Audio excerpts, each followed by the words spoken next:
نحمده ونصلي ونسلم على رسولنا الكريم أما بعد. قال الله تبارك وتعالى: يا أيها الناس إنا خلقناكم من ذكر وأنثى وجعلناكم شعوبا وقبائل لتعارفوا إن أكرمكم عند الله أتقاكم إن الله عليم خبير.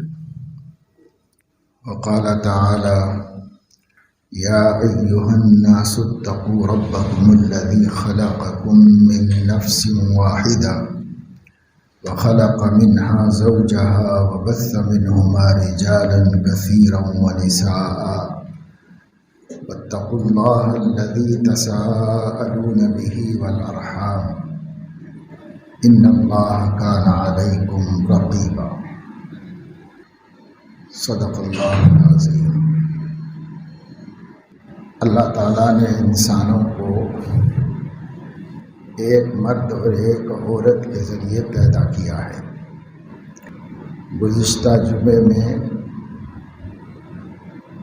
مختلف آیات و احادیث کی روشنی میں بتایا گیا تھا کہ اللہ کی نظر میں سب انسان ہونے کی حیثیت سے یکساں ہیں اور ایک ہی حکم میں ہیں. انسانی حقوق سب کے برابر ہیں. مرد ہو یا عورت، امیر ہو یا غریب، عرب ہو یا عجم، کالے ہو یا گورے، اس سے کوئی مطلب نہیں. سب کو اللہ نے بنایا ہے اور سب ایک ماں باپ کی اولاد ہیں. جب سب ایک ماں باپ کی اولاد ہیں، ایک نسل ہیں، ایک قوم ہیں، ایک قبیلہ خاندان ہے، تو ان کے حقوق بھی یکساں ہیں اور سب کے حقوق برابر ہیں. کوئی محض انسانی تفریقات کی بنیاد پر چھوٹا بڑا نہیں ہوتا. اونچ نیچ اسلام میں نہیں ہے. اسلام سب انسانوں کو ایک نظر سے دیکھتا ہے اور ایک جیسا مانتا ہے اور حقیقت بھی یہی ہے. اللہ کے نبی صلی اللہ علیہ وسلم نے فرمایا: لا فضل لعربی علی عجمی ولا لابیض علی اسود الا بالتقوی. قرآن میں فرمایا گیا: ان اکرمکم عند اللہ اتقاکم. یقیناً تم لوگوں میں اللہ کے نزدیک معزز محترم وہ ہے جو زیادہ پرہیزگار ہے، جو زیادہ اللہ سے ڈرنے والا، اللہ کے حکم پر چلنے والا، اللہ کی بھیجی ہوئی شریعت کا احترام کرنے والا.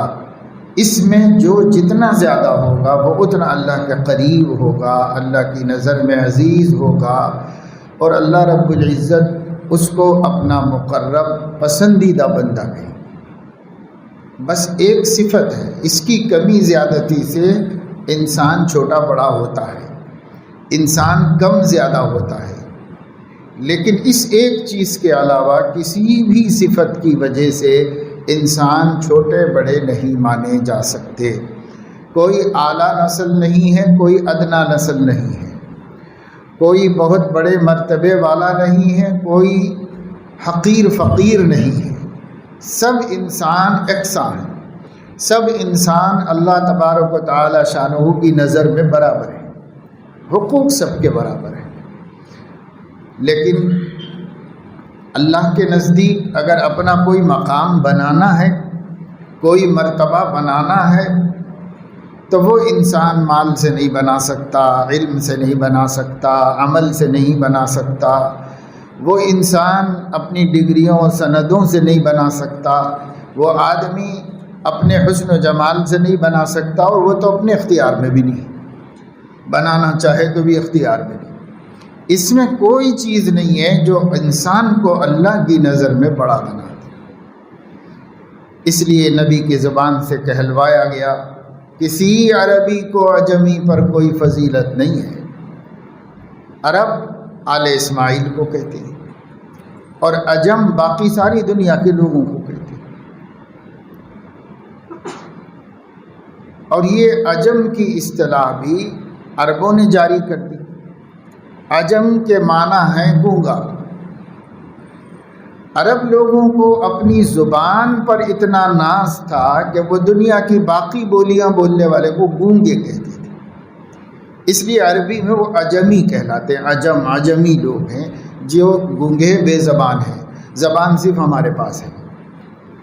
وہی اصطلاح عام تھی، اسی کو اللہ رسول نے بھی استعمال کیا، کیونکہ قرآن کے نزول کے زمانے کی اصطلاحات میں بولتا ہے تاکہ ان لوگوں سے بات سمجھ میں اچھی طرح آ جائے، پھر وہ دوسروں کو صحیح سے سمجھا سکے۔ تو لا فضل لعربی علی عجمی، کسی عربی کو کسی عجمی پر کوئی فضیلت نہیں حاصل ہے عرب ہونے کی وجہ سے۔ ولا لابیض علی اسود، اور کسی گورے کو کالے پر کوئی فضیلت حاصل نہیں ہے گورا ہونے کی وجہ سے۔ اور بعض روایات میں آگے اور بھی ہے کہ کسی مالدار کو غریب پر، نادار پر کوئی فضیلت نہیں ہے مالدار ہونے کی وجہ سے۔ یہ دنیا میں لوگ اونچ نیچ کا جتنی چیزوں کو سبب بناتے ہیں، اللہ سب کو کل عدم کرتا ہے، اور اللہ کہتا ہے ایسا کچھ نہیں ہے، سب ایک ماں باپ کی اولاد ہیں۔ اس میں یہ کیسے ہو سکتا ہے کہ کوئی بڑا، کوئی چھوٹا، کوئی عزت والا، کوئی ذلت والا، کوئی عالی نسل، کوئی ادنا نسب، ایسے کیسے ہو سکتا ہے؟ یہ ہو ہی نہیں سکتا، سب کا ایک ہی نسب ہے، اوپر جا کر حضرت حوا اور حضرت آدم کی اولاد ہے، تو سب کا نسب ایک ہی ہے، سب ایک ہی نسل کے۔ اس لیے انسان ہونے میں کسی کے درمیان کوئی تفریق نہیں۔ ہاں، اخلاق کے اعتبار سے ایک آدمی عزت والا ہو سکتا ہے، ایک بد اخلاق آدمی ذلیل ہو سکتا ہے، اور ایمان کے اعتبار سے ایک عزت والا ہو سکتا ہے اور بے ایمان بے عزت ہو سکتا ہے، کیونکہ اسے اللہ نے معیار بنایا، بڑے ہونے کا، چھوٹے ہونے کا، یہ معیار ہے۔ اور یہی دو چیزیں ہیں، ایمان اور تقوی اور اخلاق حسنہ۔ جس کے جتنے اچھے اخلاق ہیں وہ اللہ کے نزدیک اتنا بڑا آدمی ہے، اور جس کے جتنے گرے ہوئے اخلاق ہیں اللہ کے نزدیک وہ اتنا گرا ہوا انسان ہے۔ یہ ایک بنیادی بات ہے جو گزشتہ جمعے میں بھی میں نے اخیر میں بتائی تھی، اور چند حدیثیں اور سنائی تھیں کہ حضور اکرم صلی اللہ علیہ وسلم نے ارشاد فرمایا، الناس بنو آدم وآدم خلق من تراب، سارے انسان آدم کی اولاد ہیں اور آدم مٹی سے پیدا کیے گئے۔ یہ کیوں ذکر کیا؟ وآدم خلق من تراب، یہ اس لیے بتانا چاہا کہ جس کی جو اصل ہوتی ہے وہ صفت اس کی ہوتی ہے۔ جب تمہاری اصل مٹی ہے تو مٹی والی صفت اپنے اندر پیدا ہونا چاہیے، عاجزی، مسکنت، فروتنی، سامنے والے کو برداشت کرنا، اپنے اوپر ہر بوجھ کو گوارا کر لینا، سہ لینا۔ تو یہ بردباری، تحمل، ایثار اور کسر نفسی اور تذلل و عاجزی، یہ جو زمین کی صفت ہے، مٹی کی صفت ہے، مٹی کی صفت آپ کی، ایک بوٹھی بھر مٹی اٹھائیے اور اسے قوت لگا کر کے اوپر پھینکیے تو وہ خاموشی سے نیچے آگے جم جائے گی، کیونکہ وہ یہ کہے گی کہ بھائی مجھے تعدی معلوم ہی نہیں کہ کیا چیز ہے، مجھے ترفع نہیں معلوم ہے، مجھے سر بلندی نہیں معلوم ہے، مجھے بس عاجزی، مسکنت معلوم ہے، اللہ نے مجھے مسکین بنایا ہے، میں مسکنت جانتی ہوں۔ آپ کتنی اوپر پھینکیے وہ نیچے آ کے پھر وہیں پر اپنی جگہ پر پڑی رہے گی، اور اس کا کسی سے کوئی لینا دینا نہیں، کسی سے کوئی جھگڑا نہیں۔ جب تک آدمی میں یہ مٹی والی صفت نہیں پیدا ہوگی آدمی نہیں بنے گا۔ وآدم خلق من تراب، آدم مٹی سے پیدا کیے گئے۔ یہ نبی کو کیوں کہنا پڑا؟ یہ اس لیے کہنا پڑا کہ جب تک تم آگ والی صفت پیدا کرو گے شیطنت تمہارے اندر سے نہیں نکلے گی، تم مٹی والی صفت کرو۔ آدم مٹی سے پیدا ہوئے، ابلیس آگ سے بنا ہے۔ آگ کی صفت ہے اوپر جانا، کہیں بھی آگ جلائیے اس کی لپٹیں اوپر جائیں گی، کہیں جلاؤ اوپر ہی جائے گی، گڑھا کھود کے جلاؤ تو اوپر ہی جائے گی، اوپر سے آپ داب دو، کوئی چیز رکھ دو اس کے اوپر، تو جب تک وہ چیز اس کو دبا کے رکھے گی دبی رہے گی، اور جیسے ہی اس کے اوپر سے وزن ہٹا لیا جائے گا پھر وہ آسمان کی طرف ہی جائے گی۔ اللہ سے جھگڑتے ہوئے ابلیس نے کہا تھا خلقتنی من نار وخلقتہ من طین، آپ نے مجھے آگ سے بنایا اور آدم کو مٹی سے بنایا۔ مٹی کی خصلت عاجزی کی ہے اور آگ کی خصلت استکبار کی اور بلندی کی ہے۔ آپ کیا نامعقول مطالبہ کر رہے ہیں کہ بلند کو پست کے آگے جھکا رہے؟ میں اس چیز سے پیدا ہوا ہوں جو اوپر جاتی ہے، بلندی صفت ہے، بلندی پسند ہے، میں اس سے پیدا ہوا، اور آدم کو آپ نے مٹی سے بنایا۔ مٹی پستی کی طرف جانے والی چیز ہے، اس کو بلندی معلوم ہی نہیں ہے کوئی۔ آپ کہہ رہے ہیں کہ میں جھکوں، تو میں کیسے جھک سکتا ہوں؟ خلقتنی من نار وخلقتہ من طین۔ تو اللہ تعالیٰ نے کہا کہ یہاں سے نکل جا اور مردود ہو جا، اخرج منہا فإنک رجیم، چلے جاؤ باہر میرے دربار میں سے، اب سے تم مردود ہو گئے ہو، میری بارگاہ سے محروم کر دیے گئے ہو، اب نہیں آ سکتے تم میرے دربار میں۔ تو کس چیز پر اللہ تعالیٰ نے اس کو مردود فرما دیا؟ اسی سرکشی، تعلی، سربلندی، میں بڑا میں بڑا میں بڑا، انا انا انا، اسی چیز نے اس کو برباد کیا۔ اللہ تعالیٰ نے اور حضور علیہ السلام نے ہمیں سمجھایا کہ دیکھو مسلمانوں، تم اپنی اصل پہ رہو، تم اپنی اصل سے مت ہٹو۔ ایک چیز ہے خودداری، عزت نفس، اس کا تو ہر مسلمان کو حکم ہے، اور ایک چیز ہے استکبار، نخوت، انانیت، بڑاپن، اس کی اللہ نے کسی کے لیے پسند نہیں کیا، کسی بندے کے لیے اس کو اللہ نے پسند نہیں کیا، کسی بندے کے لیے پسند نہیں کیا۔ خود زمین کے بارے میں فرمایا جاتا ہے کہ دیکھو ہر چیز کے لیے پانی سکون اور راحت اور زندگی کا سبب ہے، اور اللہ تعالیٰ پانی سارے عالم کے اندر پھیلا کر تمام مخلوقات کے لیے ہر جگہ موجود اویلیبل رکھا ہوا ہے پانی کو اللہ۔ لیکن دیکھنے کے اعتبار سے زمین کے کچھ حصے سر اونچا کر کے کھڑے ہوئے، جیسے پہاڑ ہیں، مٹی کی چوٹیاں ہیں، ٹیلے ہیں، جو اونچے ہیں زمین سے سر اونچا کر کے کھڑے ہوئے ہیں۔ زمین پر بہنے والا پانی بھی ان تک نہیں پہنچتا، آسمان سے برسنے والا پانی بھی ان کے اوپر نہیں رکتا، وہ گر کے باہر چلا جاتا ہے اور یہ بہہ کے سائڈ سے نکل جاتا ہے۔ پانی رحمت ہے اللہ کی، ہر مخلوق کے لیے برکت ہے، لیکن جس نے سرکشی کی اللہ نے اپنی رحمت کو سائڈ سے نکال دیا۔ رحمت اوپر گر کے بھی ہٹ گئی، وہاں سے نیچے چلی گئی، اس کے اوپر نہیں رہی۔ کیوں؟ اللہ تعالیٰ فرماتا ہے پوری کائنات میں میں اکیلا سر اٹھا سکتا ہوں، کوئی دوسرا نہیں اٹھا سکتا، سب کو جھکانا پڑے گا۔ جو پست بنے گا رحمت کا حقدار بنے گا، اور جو متکبر بنے گا وہ رحمت سے محروم کر دیا جائے گا۔ اللہ نے آفاق میں، انفس میں، ہمارے آنکھوں کے سامنے ہمیں دکھایا کہ دیکھو کیسے محروم ہوتے ہیں۔ یہ محرومیت بنایا اللہ پاک ہی نے، مگر ہماری سبق کے واسطے بنایا، ہماری عبرت کے واسطے بنایا کہ ہم اس سے سبق سیکھیں۔ پر اس کے باوجود آج ہر آدمی کا حال یہ ہے کہ وہ انا ربکم الاعلی کہتا ہے، میں ہی تمہارا سب سے بڑا رب ہوں، میں ہی ہوں۔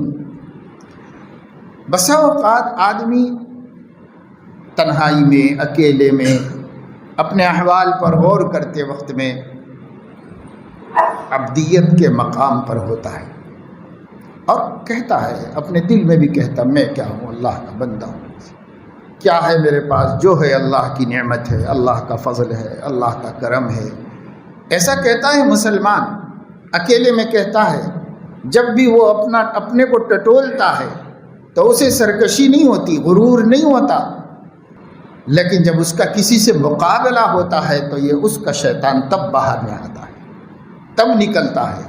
اور تب کہتا ہے کہ میں کیسے جھک سکتا ہوں، میں کیسے جھک سکتا ہوں، میں آگ ہوں، میں مٹی کے آگے کیسے جھکوں، میں نہیں جھکوں گا، میں نہیں جھک سکتا ہوں۔ یہیں شیطنت آتی ہے، یہیں ابلیس پن آتا ہے آدمی میں۔ اللہ کے نبی صلی اللہ علیہ وسلم نے فرمایا دیکھو اللہ کے پیارے بنے رہنا چاہتے ہو تو وہ آدم والی صفات اپنے اندر پیدا کرو۔ پھر دیکھو جب اللہ تبارک و تعالی شانہ نے ابلیس سے کہا کہ نکل جا یہاں سے، تو مردود ہے، تو اس نے مردودیت خوشی سے قبول کر لی، خوشی سے قبول کر لی، اور اس نے کچھ بھی اس پر ندامت نہیں کی کہ ارے اتنی بڑی غلطی ہو گئی مجھ سے، ایسا نہیں چاہیے تھا۔ اب بھی موقع ہے کہ اللہ سے کہو کہ میں نے غلطی کی، مجھے آپ سے بحث نہیں کرنی چاہیے تھی، مجھے آپ کا حکم مان لینا چاہیے تھا، اب مان لیتا ہوں۔ یہ بھی تو ہو سکتا تھا اللہ کے ناراض ہونے کے بعد، اور اللہ تو رحمان تھے، اگر وہ ذرا بھی دبتا تو قبول فرما لیتے، درگزر کر دیتے، لیکن ذرا بھی نہیں دبا، بالکل اس کو کوئی ٹس سے مس نہیں ہوا کہ میں مردود کر دیا گیا، ہونے تو مردود رہے گا۔ البتہ اللہ تعالیٰ سے ایک درخواست کی، دعا کی کہ انذرنی الی یوم یبعثون، اے اللہ مجھے جب لوگ قیامت میں اٹھائے جائیں گے، یعنی قیامت تک کے لیے زندگی دے دیجیے۔ تو اللہ تعالیٰ اس غصے کی عالم میں بھی ایک مانگنے والے بندے کی مانگ سن رہے ہیں اور فرما رہے ہیں انک من المنظرین، جا تجھے میں نے اتنی عمر دے دی، قیامت تک ہمیشہ کے لیے تجھے زندگی دے دی، جب تک قیامت نہیں آئے گی تو زندہ رہے گا۔ اب جب یہ مہلت مل گئی تو وہاں سے نکل گیا اور یہ کہتے ہوئے نکل گیا لَأَقْعُدَنَّ لَهُمْ صِرَاطَكَ الْمُسْتَقِيمَ ثُمَّ لَآتِيَنَّهُمْ مِنْ بَيْنِ أَيْدِيهِمْ وَمِنْ خَلْفِهِمْ وَعَنْ أَيْمَانِهِمْ وَعَنْ شَمَائِلِهِمْ وَلَا تَجِدُ أَكْثَرَهُمْ شَاكِرِينَ۔ اب میں جا کر قیامت تک تیرے بندوں کے رستے میں بیٹھ جاؤں گا، وہ رستہ جو بندہ خدا تک پہنچنے کے لیے دین کا اختیار کرتا ہے، اس رستے میں بیٹھ جاؤں گا، اب پھر ان کو داہنے سے بائیں سے آگے سے پیچھے سے ہر سمت سے گمراہ کروں گا، پھر آپ دیکھیں گے کہ آپ کے بندوں کی اکثریت نافرمان اور ناشکری نکل جائے گی، سب کو بھٹکا دوں گا، اکثریت کو سیدھے رستے سے ہٹا دوں گا۔ تو مقابلے کا قسم کھا کے آیا وہاں سے۔ اللہ تو ابلیس کیا بے نیازی ظاہر کر سکتا ہے؟ بے نیاز ہوتا تو سوال کیوں کرتا، بے نیاز ہوتا تو دعا کیوں کرتا؟ بے نیاز نہیں ہے، اللہ حقیقت میں سب سے بے نیاز ہے۔ اس لیے اللہ رب العزت نے فرمایا جو تو کر سکتا ہے کر لے، پر میرے مخلص بندوں کو تو بھٹکا نہیں سکے گا۔ جن کو بھٹک نہیں ہے وہی بھٹکیں گے، تیری ٹیم میں ہو جائیں گے، تیرے ساتھ ہو جائیں گے، لیکن میرے مخلص بندوں کو تو بھٹکا نہیں سکے گا۔ اور اس نے بھی کہا الا عبادک منہم المخلصین، آپ کے چنے ہوئے بندوں کو چھوڑ کر باقی سب کو میں بھٹکاؤں گا۔ اللہ نے بھی فرمایا میرے بندے جو خاص ہیں تیرا زور نہیں چلے گا ان کے اوپر کچھ بھی، جو میرے سے مدد لیں گے، ایاک نعبد و ایاک نستعین پر رہیں گے، ان پر تیرا زور کچھ بھی نہیں چلے گا، تو نہیں بہکا سکے گا ان کو۔ اتنا میں تجھے مختار مالک بنا کے نہیں بھیج رہا ہوں۔ یہ اس کی کیفیت تھی اللہ کے ناراض ہونے پر۔ اور آدم علیہ السلام جو مٹی سے پیدا ہوئے تھے ان پر بھی اللہ ناراض ہوا، اور اللہ تعالیٰ نے فرمایا کہ دیکھو بھائی تم لوگوں کو میں نے ایک حکم دیا تھا، تم سے نافرمانی ہو گئی، یہ حکم پہ تم جم نہیں سکے، قائم نہیں رہ سکے، تمہاری ہمت ساتھ نہیں دے سکی، تو اب میں تم لوگوں کو بجائے جنت کے پہلے دنیا میں بھیجتا ہوں۔ ہے تو وطن جنت ہی، بعد میں ہمیشہ کی زندگی میں وہیں آ جانا ہے، لیکن فی الحال میں ایک آزمائش میں ڈالوں گا، دنیا میں بھیجوں گا، پھر تمہاری اولاد کو بھی آزماتا رہوں گا قیامت تک، دنیا میں چلے جاؤ۔ تو آ گئے اللہ کے حکم سے، لیکن روتے رہے روتے رہے روتے رہے، نادم رہے، شرمندہ رہے۔ ہاں یہ نفس شیطان کے بہکاوے میں نہ آتا، اس کی بات نہ سنتا، تھوڑی ہمت کر لیتا، کیسے ہو گیا یہ، اللہ ناراض ہو گئے، ربنا ظلمنا انفسنا وان لم تغفر لنا وترحمنا لنکونن من الخاسرین۔ اتنی ہمت بھی نہیں ہوئی کہ وہ یوں کہیں فاغفر لنا وارحمنا، بس اتنا ہی کہتے رہے، آپ نے نہیں بخشا، آپ نے نہیں رحم کیا، تو بھائی ہم تو خسارے تھے، ہم تو گئے کام سے، ہماری تو جو ہے کشتی ڈوب گئی، اگر آپ نے نہیں بخشا، اگر آپ نے نہیں معاف کیا۔ بس یہی کہتے رہے۔ اللہ نے بخش دیا، معاف کر دیا، تیقن دیا، اطمینان دلایا، دل کو سکون عطا فرمایا، اور فرمایا کہ کوئی بات نہیں، ہم آپ سے راضی ہیں، خوش ہیں، ہم نے آپ کو نبی بنایا، ہم نے آپ کو انسانوں کی ہدایت کے لیے مبعوث کیا، آپ کو بڑا فضل و شرف عطا فرمایا، آپ کو یہ مرتبہ دیا کہ نبوت کی دنیا کا پہلا ہیرا آپ کو بنایا۔ اللہ تعالیٰ کتنا خوش ہو گیا۔ یہ کیوں؟ وہ مٹی سے پیدا ہوئے تھے، مسکنت اور عاجزی اور بندگی ان کے اندر کوٹ کوٹ کے بھری ہوئی، ان کی اصل میں تھا، ان کی خمیر میں تھا۔ اس کی خمیر میں سرکشی تھی، اس کو ذرا بھی اثر نہیں ہوا۔ اخرج منہا فإنک رجیم کا کوئی اثر ہی نہیں کیا۔ اب بڑے تن تناسے کے ساتھ دن دناتے ہوئے، میں دیکھتا ہوں آپ کے بندے کیسے بندگی کریں گے، ان سب کو بہکاتا ہوں، ایسے کروں گا ویسے کروں گا، کر کچھ بھی نہیں سکتا تھا، لیکن اللہ تعالیٰ سے مقابلہ کیا، سرکشی کی۔ ہم لوگوں کو نبی نے یاد دہانی فرمائی، وَآدَمُ خُلِقَ مِن تُرَابٍ، لوگو تم سب آدم کی اولاد ہو، آدم مٹی سے پیدا ہو۔ ایک بات ذہن میں رکھ لو تو کبھی تم غصے میں نہیں آؤ گے، کبھی تم حسد نہیں کرو گے کسی سے، کبھی تمہارے دل میں بغض نہیں پیدا ہوگا، عناد نہیں پیدا ہوگا، تم عاجز بندے بن کر زندگی گزارو گے۔ یہ صفتیں سب اللہ تعالیٰ نے آقا صلی اللہ علیہ وسلم میں بدرجہ کمال رکھی ہوئی تھی۔ پوری زندگی، اب پوری سیرت طیبہ نبی پاک صلی اللہ علیہ وسلم کی پڑھ لیجئے، ان کے اندر حلم ہے، بردباری ہے، برداشت ہے، سامنے والے کو سہنے کی طاقت ہے، جہاں دیکھ لو، جس جگہ دیکھ لو۔ حالانکہ وہ شجیع ہیں، وہ بہادر ہیں، وہ بڑی سے بڑی قوت سے ٹکر لینے کے قابل ہیں، اور اس کی ہمت اپنے اندر رکھتے ہیں۔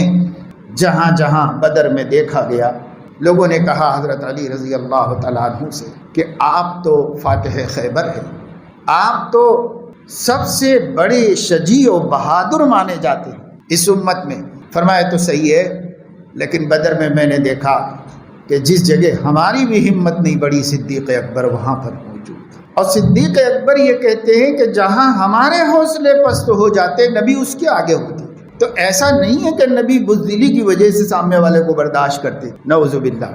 ایسا نہیں ہے کہ نبی کی ہمت کم تھی اس لیے نبی پاک صلی اللہ علیہ وسلم چلو بھائی چھوڑو، اتنے بڑے آدمی سے کیا ٹکر لے، ایسا کچھ نہیں ہے۔ بڑی سے بڑی شخصیت سے، اور اس وقت دنیا کے جو سب سے بڑے طاقتور لوگ سمجھے جاتے تھے، ایسے جنگجو، ایسے جاں باز کہ جن سے ٹکرانے سے پہلے لوگوں کو 10 دفعے سوچنا پڑتا تھا، ہمارے نبی تو نبی، ان کے صحبت میں رہنے والے صحابہ کرام بھی ان کو پیروں کی گرد بھی نہیں سمجھتے تھے، ان کی کوئی ویلو ان کے پاس نہیں تھی، طاقت کے اعتبار سے، مقابلے کے اعتبار سے۔ انسانیت کا احترام تو صحابہ سے زیادہ کسی میں نہیں تھا، لیکن صحابہ اگر مبارزہ ہو جائے، ٹکر، مقابلہ، آؤ تو اس کے جواب میں صحابہ کرام کسی سے نہیں گھبرائے، کسی سے نہیں ڈرے، سب سے ٹکرائے۔ نابالغ کم عمر بچوں نے، معاذ اور معوذ ابن افرا نے ابو جہل جیسے مکے کے سردار سے ٹکر لی، بچوں نے ٹکر لی، اور اس کے مقدر میں انہی کے ہاتھوں برباد ہونا رہا۔ طاقت مسلمان جو نبی کی صحبت میں اتنا حوصلہ مند ہو سکتا ہے کہ بچے اتنے حوصلہ مند ہو جائیں۔ سعد ابن ابی وقاص رضی اللہ تعالیٰ عنہ احد کے موقع پہ چھپ رہے تھے، حضرت علیہ السلام جلدی سے نکلے تھے کچھ لوگوں کو لے کر کے۔ ایک جگہ پہنچنے کے بعد حضور علیہ السلام نے جائزہ لیا اور دیکھا تو اس میں 2-4 بچے تھے، 16 سال کے، 15 سال کے بچے۔ حضرت سعد بھی 16 سال کے تھے۔ حضرت علیہ السلام نے بچوں سے کہا کہ واپس چلے جاؤ، ابھی شہر قریب ہے، واپس چلے جاؤ، آپ لوگوں کا کام نہیں ہے بیٹا میدان کارزار میں جمنا، آپ کا کام نہیں، آپ کھیل کودنے کی عمر ہے، جاؤ، واپس کر دیا۔ 2-3 بچے واپس کر دیے گئے تو سعد ابن ابی وقاص چھپتے، سعد ابن ابی وقاص کے بھائی تھے، 16 سال کے تھے، وہ چھپتے ہوئے پھر رہے تھے۔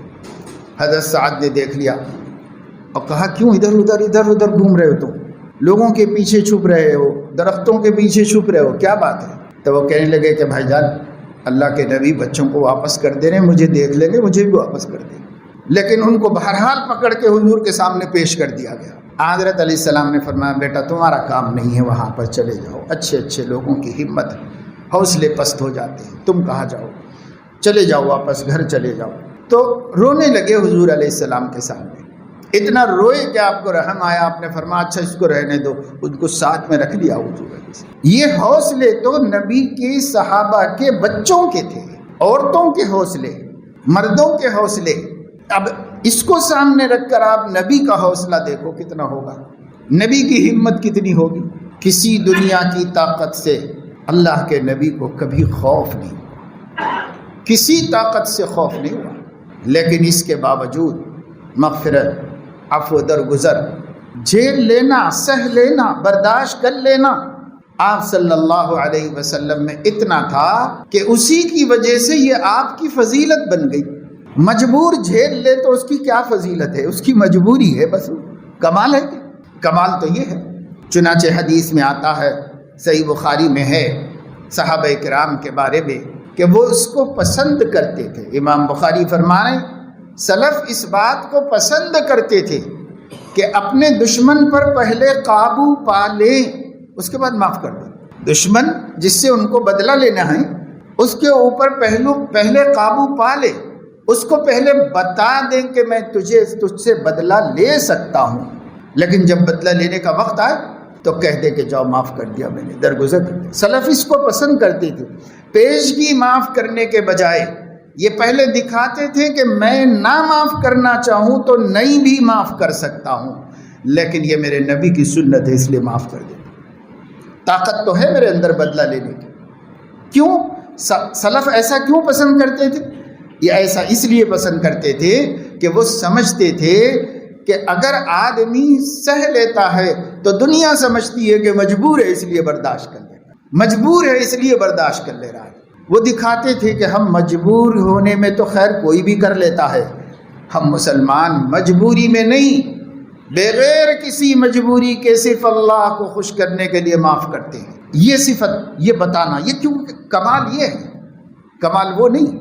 ایک پہلوان نے بیچارے کسی غریب رستہ چلنے والے کو تھپڑ مار دیا تو کیا ہوا؟ بیچارہ خاموشی بیٹھے گا نا، وہ بولے گا کہ بھائی میں تو آنکھ اٹھا کے بھی نہیں دیکھ سکتا، کیوں مارے بھائی بول کے بھی نہیں پوچھ سکتا، اس لیے کہ دوسرا کھا لوں گا، دوسرا تھپڑ لگے گا تو نہیں بول سکتا۔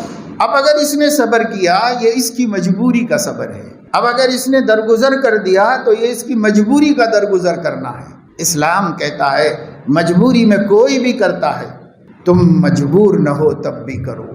تو یہ صفت ہے جو ہمارے نبی صلی اللہ علیہ وسلم کی اندر کمال درجے میں موجود تھی، اعلیٰ درجے میں موجود۔ سیرت النبی ہم پڑھتے نہیں، حضرت علیہ الصلوۃ والسلام کی زندگی کا مطالعہ نہیں کرتے، جی لگا کر کرنا چاہیے، عاشقانہ اور والہانہ جذبات کے ساتھ پڑھنا چاہیے۔ جب آدمی کسی کی سے محبت ہو جاتی ہے تو تذکرہ بہت کرتا ہے۔ آپ کو جس دوست سے زیادہ محبت ہو بار بار اس کا ذکر آتا ہے، محفلوں میں، مجلسوں میں، گفتگو میں، ہر جگہ۔ آپ کچھ اچھا کھا رہے ہو تو وہ یاد آ جاتا ہے، آپ کو کوئی تکلیف پہنچ جائے تو وہ یاد آ جاتا ہے، آپ سے کچھ دوست احباب ملنے آ جائیں تو ان کی باتوں میں وہ یاد آتا ہے، حالانکہ غائب ہے۔ جیسے ہمارے نبی صلی اللہ علیہ وسلم کو صدیق اکبر اور عمر فاروق سے محبت تھی، صدیق اکبر اور عمر فاروق سے محبت تھی، اتنی محبت تھی کہ بے وجہ ذکر کر دیتے تھے، وہاں کوئی ضرورت ہی نہیں سمجھ میں آتی کہ یہاں ان کے ذکر کی کیا ضرورت ہے، وہ لوگ موجود بھی نہیں رہتے لیکن ذکر کرتے تھے۔ یعنی جئت انا و ابو بکر و عمر، ذهبت انا و ابو بکر و عمر، اکلت انا و ابو بکر و عمر، حتیٰ کہ سیدنا علی رضی اللہ تعالیٰ عنہ فرماتے ہیں سنتے سنتے سنتے ہم کو خیال ہوتا تھا کہ کبھی ایک آدھ نام کسی اور کا بھی تو بڑھا لیں، مگر حضور علیہ السلام انہی دونوں کا نام لیتے تھے، جہاں ذکر آتا دونوں کو ضرور ذکر آتا۔ ایک معجزہ ظاہر ہوا حضور علیہ السلام کا ایسی جگہ پر کہ جابر بن عبداللہ رضی اللہ تعالیٰ عنہ، صحیح بخاری میں حدیث ہے کہ احد میں شہید ہو گئے تھے ان کے والد حضرت عبداللہ، اور شہادت سے پہلے صبح میں ہی کہہ دیا تھا کہ بیٹا تو میرا بیٹا ہے اور اس سے مجھے اپنی اولاد میں سب سے زیادہ محبت ہے، میں مر جاؤں گا، مجھے ایسا لگتا ہے کہ اس جنگ میں آج شہید ہو جاؤں گا، زندہ نہیں رہوں گا۔ مگر میں بہت مقروض ہوں، میرے اوپر قرضہ ہے بہت لوگوں کا، تو میں تجھے وصیت کر رہا ہوں کہ میرے بعد میرا قرضہ ادا کرنے کی فکر کر کے مجھے سبکدوش کر دینا۔ انہوں نے وعدہ کر لیا، اسی دن وہ شہید بھی ہو گئے۔ اب بعد میں مدینے میں آئے تو دیکھا کہ ان کے ابا کا باغ تھا اور اس میں بہت کھجوریں تھیں، کھجور تیار تھے بالکل۔ قرض خواہوں کو بلا کے کہا کہ دیکھو بھائی، اب ابا کا تو انتقال ہو گیا، سب کو معلوم ہے، میں ہوں اور میرا کوئی ذریعہ نہیں، یہ کھجور جتنے لگے ہوئے ہیں اس وقت، ان سب کھجوروں کو توڑوا دیتا ہوں، آپ لوگ سب بانٹ لیجئے، اور اگر اس سے بھی زیادہ مقروض تھے ہمارے والد تو درگزر کر دیجئے، معاف کر دیجئے، کیونکہ میرے پاس اور کوئی ذریعہ نہیں ہے آپ کا قرض ادا کرنے کا۔ تو وہ یہودی تھے، ان لوگوں نے کہا کہ نہیں، ہم کچھ بھی نہیں معاف کریں گے، جتنا ہم کو دیں پورا لیں گے، ہمیں پورا چاہیے۔ تو انہوں نے جا کر حضور علیہ الصلاۃ والسلام سے ذکر کیا۔ حضور علیہ الصلاۃ والسلام نے دیکھا کہ ایک جوان ہے، باپ کے انتقال کا صدمہ بھی ہے، گھر کے اندر بیٹیاں یعنی بہنیں اور سب جوان بہنیں چھوڑ کے، بیٹیاں چھوڑ کے گئے تھے حضرت عبداللہ، بہنوں کی ذمہ داری ہے، پریشان ہے بیچارہ۔ اس لیے حضور علیہ السلام نے ان یہودیوں کو بلا کر کہا یا جا کر فرمایا کہ دیکھو بھائی، جو کچھ ہے لے لو بیچارے کے پاس سے، اسی پہ قصہ ختم کرو، اللہ نے تم لوگوں کو بہت دیا ہوا ہے، بڑے بڑے بیوپاری ہو تم لوگ۔ تو حضور سے بھی منع کر دیا، انہوں نے کہا کہ نہیں، ہم پورا لیں گے، ہم نہیں کچھ چھوڑیں گے۔ تو آپ نے حضرت جابر سے کہا کہ کھجوریں توڑواؤ اور ہر قسم کی الگ کرو، اعلیٰ قسم کی الگ کرو، اجوا الگ کرو، جنیم الگ کرو، یہ الگ کرو، یہ الگ کرو، سب الگ کر کے ان کے ڈھیر لگا کے مجھے بلاؤ۔ جب یہ سارا کام ہو گیا، ڈھیر لگ گئے کھجوروں کے، آپ تشریف لائے اور ان کھجوروں کے درمیان میں بیٹھ گئے تھوڑی دیر، اور اس کے بعد فرمایا کہ کانٹا کھڑا کرو، ترازو لگاؤ اور قرض خواہوں کو بلاؤ اور بولو کہ اپنا اپنا قرضہ لے جائیں۔ لوگ آتے رہے لے جاتے رہے، آتے رہے لے جاتے رہے، یہاں تک کہ سارے قرض خواہ اپنا اپنا قرضہ وصول کر کے لے گئے، ہنسی خوشی بالکل برابر سرابر۔ پھر بھی ان کے پاس 18 یا 20 وسق کھجور بچ گئے۔ یہ معجزہ تھا حضور علیہ السلام کی برکت۔ جب انہوں نے بتایا حضور علیہ السلام کو کہ یا رسول اللہ، سب نمٹ گیا قرضہ ابا کا اور ابھی ہمارے پاس اتنا ڈھیر بچا ہوا ہے، تو بہت خوش ہوئے اور فرمایا کہ یہ بات جا کے عمر کو بھی سنا دو۔ کیوں فرمایا؟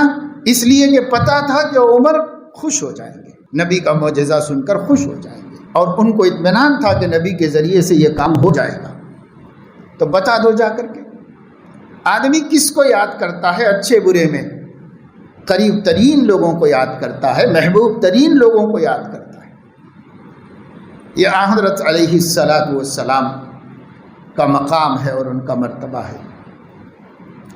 اب میں پڑھ رہا تھا کل ہی ایک کتاب میں کہ روافض اور شیعوں کے عقیدے کے مطابق جب امام غائب ہوئے ہیں 5 سال کی عمر میں، اور اس وقت سے اب تک غائب ہیں، کبھی نہ کبھی ان کے عقیدے کے مطابق ظاہر ہوں گے۔ جب ظاہر ہوں گے تو کیا کیا کریں گے، یہ پڑھ رہا تھا میں ان لوگوں کی کتابوں میں۔ تو اس کے اندر کہا کہ سب سے پہلا کام یہ کریں گے کہ مدینہ منورہ پہنچیں گے، اور مدینہ منورہ پہنچ کر حضرت علیہ الصلاۃ والسلام کا روضہ مبارک کھلوائیں گے، اور اس روضہ مبارک میں سے 2 شیطانوں کو باہر نکالیں گے اور ان کا کفن کھول کے برہنہ کر دیں گے، اور ان کو بقیع میں لکڑی گاڑ کر کے ان کو سولی پر چڑھا دیں گے۔ یہ کام جب وہ ظاہر ہوں گے تو سب سے پہلے یہ کام کریں گے کہ صدیق اکبر و عمر فاروق کو قبروں سے نکال کر برہنہ کر کے ان کی لاشیں لٹکائی جائیں گی سولی پر، اور انہیں سولی دے کر زمین کو پاک کیا جائے گا، کیونکہ جب تک یہ دونوں زمین میں ہے زمین ناپاک ہے۔ اور پھر وہ صدیقہ عائشہ رضی اللہ تعالیٰ عنہ کی لاش کو نکالیں گے اور ان کی لاش پر کوڑے مار کر ان کے اوپر حد زنا جاری کریں گے، کوڑے مار کر کے ان کے اوپر۔ اور حضرت عائشہ کا نام تو لیتے نہیں وہ لوگ، شیطانہ، بڑی شیطانی، اس کو نکالیں گے، اس کو نکال کر کے اس کے اوپر۔ مجھے حیرت ہوتی، سمجھ میں نہیں آتا کہ کتنے نوجوان ہیں جو صرف حسن و جمال کو دیکھ کر اتنی بدترین عقیدہ رکھنے والوں کے ساتھ شادی کرنے کو تیار ہو جاتے ہیں۔ کیا مسلمان کے پاس کوئی چیز ایمان کی حیثیت نہیں رہ گئی، عقیدے کی کوئی ویلو نہیں رہ گئی مسلمان کے پاس، بس جی رہا ہے جانوروں کی طرح خواہشات نفسانیہ کو پورا کرنے کے بعد، نفس کی خواہشات پوری ہو جائیں بس اس کے لیے جی رہا ہے، جانتا نہیں کہ سامنے والے کا عقیدہ کیا ہے، وہ کتنا پری پیکر ہو، ماہ جبین ہو، حسین و خوبصورت ہو، لیکن اگر ہمارے نبی کے ہمارے صحابہ کے دشمن ہیں تو پھر کیا ہے ان کے؟ ہنسی ہو، مہجبی ہو، دل نشی ہو، سبھی کچھ ہو مگر کچھ بھی نہیں ہو، ایمان نہیں تو کچھ بھی نہیں، عقیدہ نہیں تو کچھ بھی نہیں۔ ہم ان سے یہ نہیں کہہ رہے کہ تم اپنا عقیدہ بدل لو، جو رکھنا چاہے رکھ لو بھائی، اللہ جانے آپ جانے، لیکن ہم مسلمان سے کہتے ہیں کہ تیرا عقیدہ اتنا کمزور کیسا ہو گیا، اتنا بدبدا کیسا ہو گیا۔ کوئی اپنا عقیدہ اس دور میں چھوڑنے کے لیے تیار نہیں ہے۔ وہ قومیں جن کا عقیدہ صرف خیالات کے علاوہ اور کچھ نہیں ہے، وہ بھی اپنے عقیدے پر مضبوطی سے جمے رہنا چاہتے ہیں۔ ایک مسلمان ہے کہ اس کو دیکھا عقیدہ چھوڑ دیا، اس کے لیے عقیدہ، اس کے لیے عقیدہ، کورٹ میں درخواستیں دے کر مرتد ہو کر نکاح کر رہے ہیں۔ اللہ اکبر، اس قدر کمزور عقیدے مسلمانوں کو، کیوں؟ اسی وجہ سے کہ ہم جانتے ہی نہیں اپنا عقیدہ کیا ہے، ہمیں پتہ ہی نہیں کہ ہمارا دین کیا ہے، ہمارا ایمان کیا ہے، ہمارے نبی کون ہیں، کچھ جانتے نہیں۔ آپ جانو نبی پاک صلی اللہ علیہ وسلم کو، ان کے صحابہ کے حالات پڑھو، ان کی عزیمتیں آپ میں عزیمت پیدا کریں گی، ان کی ہمتیں آپ کے اندر ہمت پیدا کریں گی، ان کی پختگی آپ کے اندر پختگی پیدا کرے گی۔ ہم اپنے سلف کو جانتے نہیں تو ہمارے اندر کیسے طاقت پیدا ہوگی، کیسے قوت پیدا ہوگی، جانیں گے تب وہ صفات ہمارے اندر آئیں گی۔ اس لیے ہمیں انسانیت سیکھنی چاہیے، تواضع اور عبدیت اور عاجزی پیدا کرنا چاہیے۔ اس وقت تو دنیا میں جو سب سے زیادہ فساد ہے، یوں تو ظہر الفساد فی البر والبحر بما کسبت ایدی الناس، لوگوں کی ہاتھوں کی کمائی سے خشکی اور تری میں فساد برپا ہو گیا ہے ہمارے اعمال کی وجہ سے۔ لیکن مسلم معاشرہ میں جو سب سے زیادہ ہر جگہ جانے پر جو چیز سننے میں آ رہی، جو چیز جاننے میں آ رہی، جو چیز دیکھنے میں آ رہی ہے، وہ مسلمانوں کے قریب ترین رشتوں کا ٹوٹ جانا ہے۔ اور وہ دو قریبی رشتے ہیں، سب سے قریبی رشتے جو کسی بھی انسان کے ہو سکتے ہیں، ایک میاں بیوی کا رشتہ اور ایک والدین اور اولاد کا رشتہ۔ اب جتنے رشتے ہیں بھائی ان سے بنے ہیں، آپ کے جتنے سسرالی رشتے داری ہیں ازدواجی رشتے سے بنے ہیں، عورت کے لیے شوہر کے رشتے دار، شوہر کے لیے بیوی کے رشتے دار، تو اسی رشتے سے رشتے پیدا ہوئے ہیں، اور چچا، خالہ اور پھوپھی اور ان کی اولاد اور ان سے ہمارے رشتے داریاں، ماموں اور ماموں کی اولاد اور ان سے ہماری رشتے داریاں، یہ ماں باپ کی وجہ سے، ماں باپ اولاد میاں بیوی، یہ چار رشتے ہیں، یہ اصلاً رشتے، اور اس سے پیدا ہونے والے سینکڑوں رشتے، ہزاروں رشتے ہیں، اور ان کے حقوق یہ ہے کہ الاقدم فالاقدم، جو سب سے نزدیک ہے اس کا سب سے زیادہ، پھر اس کے بعد والے کا، پھر اس کے بعد والے، پھر اس کے بعد والے رشتے داروں کے ہمارے اوپر حقوق ہیں۔ لیکن آج سماج میں کہیں جاؤ یہی دو رشتے ٹوٹے ہوئے ہیں، نہ بیوی شوہر سے خوش ہے، نہ شوہر بیوی سے خوش ہے، نہ اولاد ماں باپ سے خوش ہے، نہ ماں باپ اولاد سے خوش ہے۔ یہ قریب ترین رشتہ، اس سے قریب کیا رشتہ ہو سکتا ہے بھائی؟ الا ماشاء اللہ، بہت کم کہیں یہ چاروں رشتے جمے ہوئے ہیں، جڑے ہوئے ہیں، تو ان کو سمجھنا چاہیے کہ وہ دنیا ہی میں جنت میں اگر جمے ہوئے ہیں، ورنہ عام طور سے صورتحال جہاں بھی جاؤ، دیہاتوں سے لے کے شہروں تک، ہر جگہ جانے کا اللہ موقع دیتا ہے، ہر جگہ کے سماج کو دیکھنے، وہاں کے حالات کو سننے کا موقع ملتا ہے۔ علماء سناتے ہیں، بتاتے ہیں کہ اس وقت سماج کی کیا صورتحال ہے۔ یہاں پر بیان کرنے بیٹھنے سے پہلے کہتے ہیں کہ مولانا ذرا ان چیزوں پہ بولیے، تو وہ جو ان کے دیکھے ہوئے ہوتے ہیں نا، وہ وہاں کی ضرورت کی باتیں ہوتی ہیں وہ بتاتے ہیں۔ یہ 4 رشتے ہر جگہ ٹوٹے ہوئے ہیں، بکھرے ہوئے ہیں، قانونی طور پہ ہیں، بس ہے ہمارے ماں باپ، ہاں ہمارے ماں باپ، بس کر اولاد، ہاں ہمارے بچے ہیں، بس۔ جو جذباتیت ہونا چاہیے، جو لگاؤ ہونا چاہیے، جو پیار اور محبت ہونی چاہیے، جو انسان کے قلبی تعلق کا سبب ہونا چاہیے، شاید بہت کم رہ گیا ہے۔ اب میاں بیوی کا تو اس سے بھی آگے جا کے قصہ خراب ہوا ہے۔ وجہ کیا ہے؟ وجہ گھروں میں تربیت کا نہ ہونا ہے، اولاد کی تربیت نہ ہونا اس کا سبب ہے۔ کوئی اپنی بیٹی کو اگر تربیت دے تو اس بات کی تربیت دے کہ بھائی اسے کیسی بیوی بننا ہے، کیسی بہو بننا ہے اور کیسی بھاوج بننا ہے، اس کی تربیت دے، کیونکہ اس کو زندگی تمہارے گھر میں نہیں گزارنی ہے، اس کو زندگی جا کر دوسرے گھر میں گزارنی ہے۔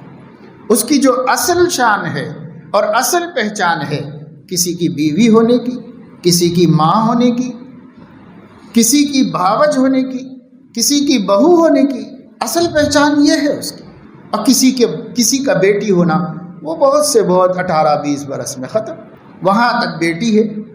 اس کے بعد اب اس کے رشتے جو اصلی بن گئے، وہ جو اصلی رشتے تھے وہ نقلی بن گئے، اصلی بن گئے، ان کا درجہ دوسرا ہو گیا، ان کا درجہ پہلا ہو گیا۔ تو تربیت اس کی کرنا چاہیے نا جو اس کے آئندہ چل کر اصل رشتے بننے والے ہیں۔ یہ رشتے کیسے نبھائے، ان رشتوں کو کس طریقے سے لے کے چلے اور کس طرح وہاں پر اپنے آپ کو منوائے اور کیسے اپنے اخلاق کا اچھا اثر چھوڑے اور کس طریقے سے ان کے دل جیت لے، وہ سکھانا چاہیے نا۔ تو یہ جھوٹے لاڑا اپنے بچیوں کو یہ نہیں سکھاتے، نہیں بچی ہے ہماری پرائے گھر کو جانے والی ہے، بچی ہے ہماری بیٹی ہے، آخر عورت بچی ہے، ایسے بول کے جھوٹے لاڑ کر کے خلق ان کے خراب کر دیتے ہیں، ان کے اندر استکبار اور غرور پیدا کر دیتے ہیں، ان کے اندر ضد اور ہٹ دھرمی پیدا کر دیتے ہیں، ان کے اندر بد زبانی اور بد کلامی پیدا کر دیتے ہیں، پھر بھیج دیتے ہیں۔ بھیجنا تو ہے ہی، کوئی نہیں رکھ لے سکتا، بھیجنا کمپلسری ہے، بھیج دیتے ہیں۔ لیکن جس جگہ جانا تھا، جہاں رہنا تھا، جہاں کو نبھانا تھا، جہاں کے لیے اخلاق چاہیے تھے، وہ کچھ بھی نہ اماں نے سکھائے نہ بابا نے سکھائے، وہاں جا کے کیا کرے گی؟ اگر اللہ کے فضل و کرم سے اخلاق مند نکل گئی تو اس نے جا کے سب سنبھال لیا اور سب کو کنٹرول کر لیا، اور اگر بد اخلاق ہوئی تو نہ اپنی زندگی اجیرن، ان لوگوں کی زندگی برباد، ماں باپ کی زندگی برباد، دونوں خاندان تباہ و برباد کر کے۔ یہ کام اگر ہم سکھاتے کہ بیٹی مٹی سے پیدا ہوئی ہو، تمہارے ماں باپ کی اصل مٹی ہے، مٹی والی صفات، عجز و عبدیت و بندگی و اطاعت و فرما برداری اور چھوٹے بن کر رہنا، یہ پیدا کرو۔ حضرت حکیم الامت رحمۃ اللہ علیہ نے امت کو 40 نصیحتیں کی۔ ایک نصیحت یہ بھی ہے، اگر اوروں سے ملنا جلنا پڑے تو سب سے عاجز ہو کر رہے، سب کی خدمت کرے، بڑائی نہ جتلائے۔ یہ اجتماعی زندگی کا گر بتایا ہے کہ اجتماعی زندگی، اوروں سے ملنے جلنے کا مطلب سوسائٹی میں رہنا پڑے، اکیلے نہیں ہیں ہم، کسی جنگل میں نہیں ہیں، ہم سوسائٹی میں رہتے ہیں، 4 آدمیوں کے بیچ میں رہتے ہیں، تو کیسے رہیں؟ سب سے عاجز ہو کر رہے، سب کی خدمت کرے، بڑائی نہ جتلائے۔ یہ ہے رہنے کا طریقہ۔ یہ طریقہ تو میں نے اپنی بیٹی کو بھی نہیں سکھایا، اب وہ کیسے جا کے رہے گی وہاں؟ اسی طریقے سے ہمارے بیٹے ہیں، ہمارے بیٹوں کو بھی بتانا ہوگا، خود ماں باپ کو امانت سمجھ کر یہ بات بتانی ہوگی کہ بیٹا اب تمہاری نکاح ہو گیا، تمہاری شادی ہو گئی، تم اپنی زندگی کے لیے سوچو، اب تمہارے اوپر تمہاری بیوی بچوں کا حق تمہارے ماں باپ سے زیادہ ہے۔ یہ شریعت ہے، یہ شریعت ماں باپ اولاد کو بتائیں اور ان کو سکھائیں، نہ یہ کہ مداخلت کر کر کے ان کا جینا مشکل کر دیں۔ گھر میں رہو الگ بھی نہیں ہو سکتے، اب گھر میں رہو تو ہر چیز میں دخل، ہر چیز میں دخل، ہر چیز میں دخل، تو ماں باپ کو بھی نہیں معلوم کہ اسلام کیا ہے، ماں باپ کو بھی نہیں معلوم کہ دین کیا ہے، تو نہیں بتاتے۔ ایک عورت جب تک گھر میں ہے ماں باپ کا حق اس پر سب سے زیادہ ہے، لیکن جب اس کا نکاح ہو گیا تو شوہر کا حق سب سے زیادہ ہے، اس کے بعد ماں باپ کا، لیکن اسے نہیں سکھایا نا، اپنا چور ہے۔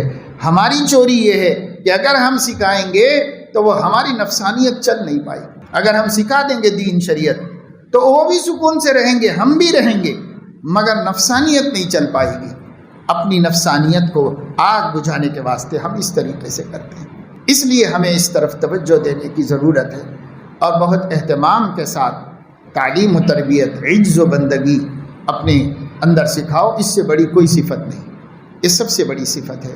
جب یہ صفت آ جائے گی ہمارے اندر، ہمارے گھر والوں کے اندر، ہمارے بیوی بچوں کے اندر، تو پھر سماج کو دیکھو کتنا سکون ملے گا، ایک دوسرے سے راحت ملے گی، ایک دوسرے سے آرام ملے گا، ایک دوسرے کو دیکھ کے خوش ہوں گے۔ ایک دوسرے اسی لیے ہیں کہ ہم ایک خوشگوار زندگی گزاریں۔ اکیلی زندگی میں آدمی ڈپریشن میں مبتلا ہو جاتا۔ کوئی دروازہ بند کر کے 2-4 دن اکیلا رہ کے دیکھے، اس کی دماغ کتنا خراب ہو جاتا ہے اور اس کی زندگی اب نارمل ہو جاتی ہے۔